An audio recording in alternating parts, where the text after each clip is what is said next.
Hello, everybody. Natalie Cutler-Welsh here with another conscious conversation about upping your brave. And today we're talking about the concept of a pilgrimage. I'm talking to Carolyn Lowe, and she's about to head off on a pilgrimage later this year. Welcome, Carolyn. How are you? I'm well, thank you. Thank you. Now, I'm going to take us all back. So, maybe 3 weeks ago, you and I had messaged because I was running a few events, and my friend said, "Oh, Carolyn might be keen to come to your event." So, you and I started messaging. We'd met many years prior, and we've met in person, which was wonderful. And we got reconnected. And I always believe people reconnect, at the right time for the right things. And you messaged me and you said, would you like to hear about my pilgrimage? And straight away, I was like, ooh, I'm intrigued. Tell me more. I would love to hear about your pilgrimage. So we got on a Zoom call, and I was thinking, I feel like more people need to know about your pilgrimage. So let's talk about what does pilgrimage mean to you? What is the pilgrimage you got coming up? Okay. Well, what pilgrimage means to me is somewhat a little bit different to what I might have once thought it meant to me. I guess I've always thought of a pilgrimage as a bit of a journey, hard slog, um, and you're doing something completely out of the box. And yeah, at the end, there's a huge amount of gratitude, satisfaction, self achievement, and it's done. But my pilgrimage came about somewhat a little differently, in as much as I have, I've been in business for 20 plus years, 28 years, and doing mainly working in corporate, doing branded merchandise and event management. And 18 years ago, I lost my son. And that sort of threw me on, I suppose, a pilgrimage of my own, Mm. a journey of my own in believing that he didn't die for nothing, that there was something greater, that there was from this. There was something both I had to learn and something that I could, or he could, or we could offer um, for the greater good. And over the years, I've done a lot of work with people, supporting them through grief and, um, working with people bereaved by suicide and um, helping those with suicidal thinking. And I've done a lot of really great work. And that became a passion. I wanted to work with youth particularly Mm. to support them in understanding suicide and just understanding themselves. And it sort of grew. It grew to me really finding that to do that, we really need to work from the roots up. Um, it took me on quite a trajectory of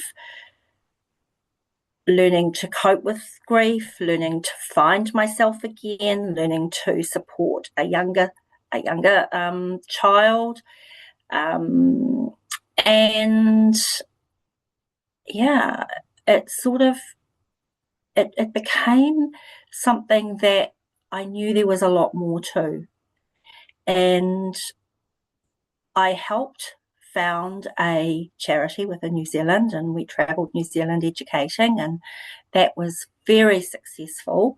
Although I did burn out after about 4 years of just constantly Wow. working with people. That's a long time and a lot of moving around and a lot of emotion.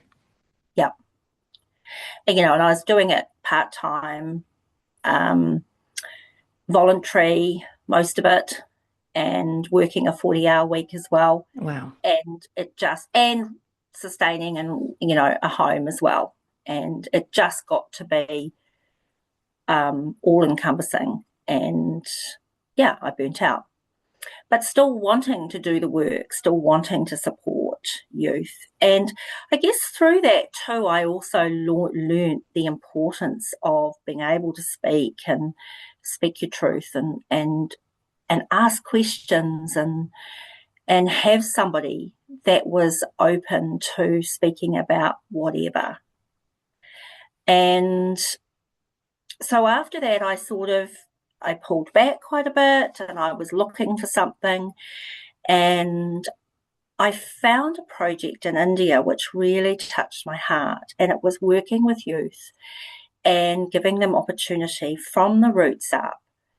Now, some of these young men and women couldn't speak English. They didn't know how to open bank accounts. They didn't know how to. They didn't have business skills. They didn't know how to use computers, and they really supported them in learning. And I followed one gentleman's journey from not being able to speak English to actually speaking really fluently, that I could fully understand him. And his vision was he wanted to make change for himself and his family and future generations. And this project supported them in doing that. And they actually invited me over there to experience it. So at the time I was feeling a little bit somewhat lost, I suppose, within myself. I was still working full time, still managing my business and being very successful at that, but feeling like there was something still, not quite, I wasn't completely whole. So I embarked on a journey of what I thought was travel, to just have some space, find out something new about a new culture, and it really turned into a pilgrimage. It really, even getting there, even the whole concept of totally leaning into full trust. I didn't know these people. I'd never met them before. I'd had a conversation on Zoom once. And you went by yourself? And I went by myself. And I'd never travelled that distance or to a country like that on my own before. But I just had this nudge. I just had this calling that I knew. I got off the call. They wanted me there within a couple of months. I couldn't go within a couple of months. I had no way of going. I couldn't even financially afford to go. And it just wouldn't leave me. It wouldn't leave me. And I thought to myself, wow, I feel like I'm meant to be doing this. I don't know why. I really don't know why. I don't know how, but I'm going to ring them and just see what would be the next best time, having worked out in my own mind that it was ideally would be about February. And he came back and he said, February is the next best time. And it was like, okay, that's a sign. I'm a great believer in signs. Absolutely. And it's so interesting in life when we get pulled or called towards something. And like you said, sometimes you don't know why. Sometimes it doesn't make sense. Sometimes it's not necessarily something you've always wanted to do. It's just kind of is just calling you, speaking to you. So you had that experience, and now bring us like into present day. I know that you're creating a pilgrimage of your own, helping a group of people go. Are you going back to the same place? What is your vision for the current pilgrimage to India that you're organizing at the moment? Yes, well, it was from that trip that the pilgrimage was born. It was just like what I really learned for myself was self-leadership. I actually thought I was fully embodied, but I actually learned that I was how to embody leadership, how to really embody it. And I just felt that there was definitely something here. If I could fill my cup to the level I did and feel so much compassion, so much love, so much connection, so much purpose, that I wanted to share that with others. But more importantly, I wanted them to see the work.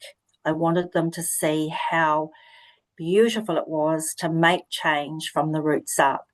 And my long-term vision is to change humanity and make change to support people from the roots up. So beautiful. And so I brought the pilgrimage together, and yes, we are going to some of the places that I visited and more. And I mean, if anybody had ever said to me that would visit India ahead of my dream travel places. I would have Mhm. said, oh, no, no, no, no, no, no, no, no. But India, I feel, is my soul home. I didn't want to come home. I felt so nourished, so complete, so soul aligned. And I just have that desire for everyone else to be able to bring their magic of whatever it is they're doing to work with people from the ground up to create a better world. So that's my ultimate vision. So we're going on the pilgrimage. We're starting, leaving Auckland on the 10th of November. It's 21-day immersion, full immersion. We start with sort of like a leadership program where we actually learn how to connect being to being, open our hearts to each other, to ourselves, to what we're about to embark on. Because some of the things and some of the projects we go to will be confronting. They will be different to what we experience in the Western culture and the Western world, and they may touch a few heartstrings and may be challenging.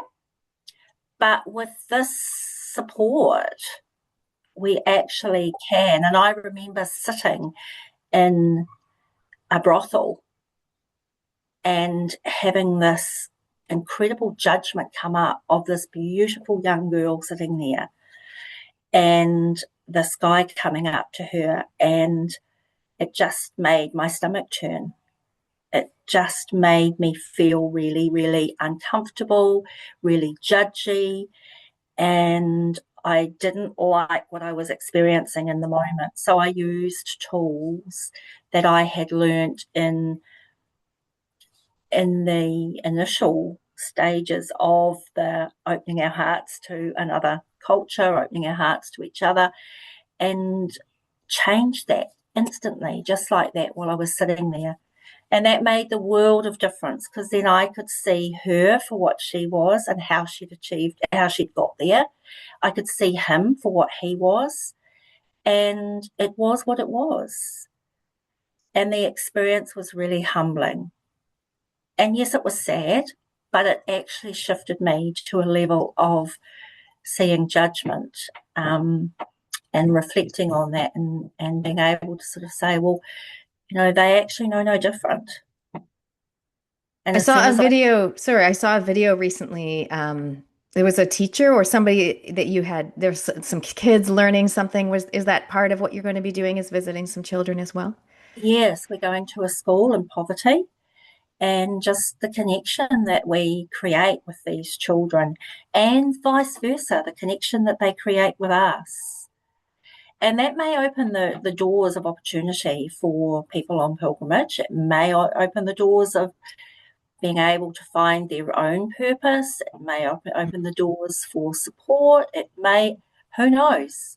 And that's what I love, because my pilgrimage, which is how I came up with pilgrimage to self, opens so many doors that I didn't even knew needed opening. And it's still evolving. It's literally still evolving, and it is getting more and more beautiful every day that I step into doing this work. One thing I've noticed is so many people are really craving in-person connection. I talk about real people in real time, so that's what this is.